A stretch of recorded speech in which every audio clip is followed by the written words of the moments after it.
I met Jim about not quite 10 years ago. And I remember the first confrontation we ever had was the most surprising and transformative moment. He had told me that he was doing a workshop on resentment, and he asked if I was going to come.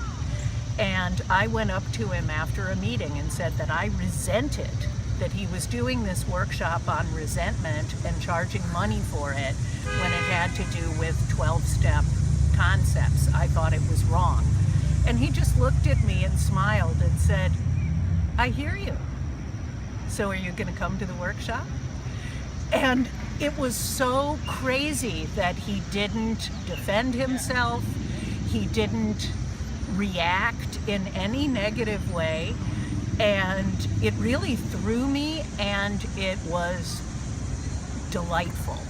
And I did go to the workshop, and I got so much out of it. Some of the things that have really helped me that he's said to me are, whatever you can be with will transform. And I remember particularly once, I had gotten a bunch of things out of storage, and I was absolutely frozen. I couldn't open the boxes. I didn't know how to proceed. And he had given me this prayer book that his mother had written. And I remember just sitting and opening the prayer book and reading these prayers and just sitting there in my living room crying with these boxes. And somehow I really understood that phrase, because I just was with the pain of all these things I'd stored for so long and hadn't been able to look at. And I walked over to a box and I opened it up. And I probably pulled out one scarf or something. And somehow those 20, 50, who knows how many boxes that were sitting in the middle of my living room disappeared after that. I don't even remember the rest of it. I just remember that moment. And then also, vividly, I remember we were action partners at one point, and I came to his office thinking, well, I've got a real problem to solve, which is that I'm really angry at my father, and I've got to solve this terrible problem of my father. So I come to his office with this letter my father had written me, and I read it like evidence, like I'm in a courtroom accusing him. And I said, God, and it's just, and he just keeps doing this stuff, and I'm angry, and blah, blah, blah. And he says, yeah, and how's that working for you? And it was so funny, because in retrospect, I see that, I mean, if I zoom forward to my life now, I'm working on a memoir with my father, and I'm actually, the two of us are creating his life, and we're doing it together. And it's been a 1.5-year project, and I've gotten very close to my father, and that entire relationship has radically changed, and so much of it is thanks to Jim, for just showing me that being right about it and pointing my finger just wasn't working.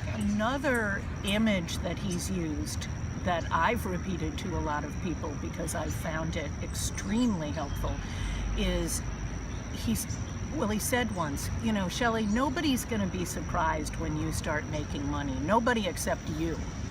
Everyone expects you to be making a lot of money. You'll be the only one surprised. And it doesn't have to be because you worked hard and you did everything the right way. That would just be so normal and kind of boring.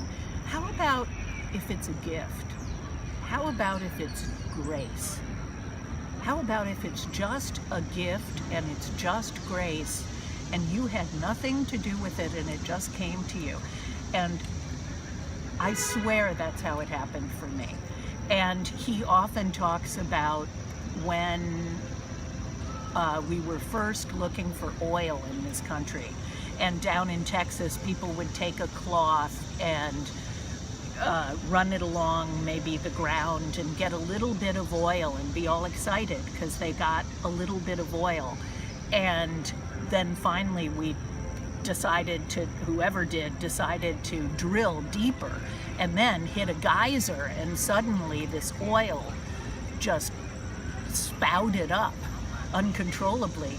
And he likens that to grace, and that when you dig deep and you tap into grace, it just explodes. And that has been an image that I've used with a lot of people, because I find it just really evocative. And he's so, everything he says is, for me, fresh. I can hear it in different contexts and it doesn't ring true for me, and then he says something and it just lands. He really has a gift, the combination of the philosophy, the 12 steps, his landmark stuff, all of it combined. It's like a bird building a nest out of all these different elements, and out of it flies the bird that then is Jim. You know, I don't know how else to put it except he's so eclectic, and it's that very originality of vision that makes me really listen to him. And I just really trust him. I know that whatever he's going to say, it's going to be for the greater good. And I've seen him at work on people in workshops. I've seen stuff I can't believe change the way it did. But certainly my life has changed dramatically as a result of working with Jim.